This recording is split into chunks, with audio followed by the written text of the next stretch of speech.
ဒီတစ်ခါတငယ်ချင်းရဲ့ကရင်ရွာလေးနဲ့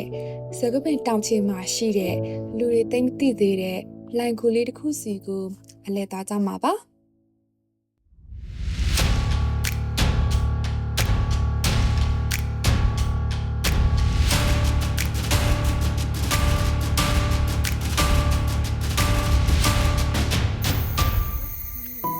ရွာတဲ့ဆဆဝင်ပြီးခြေချလိုက်တာနဲ့ထူးခြားချက်က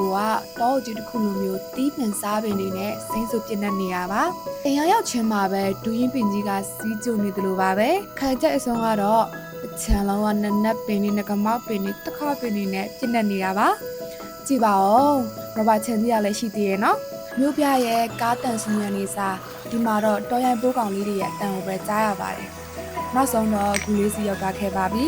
ကူကအကြီးမဟုတ်တော့အစမှရင်ခနဲ့ဖြစ်သွားပြီမဲ့စမ်းချောင်းတွေကကြားရရည်စည်းတန်ရဲ့ဒီနေရာလေးကတကယ်ကိုရွာသူရွာသားတွေအတွက်အဖိုးမပြတ်နိုင်တဲ့လှုပ်ရနေရာလေးတစ်ခုလို့ခန်းစားမိပါတယ်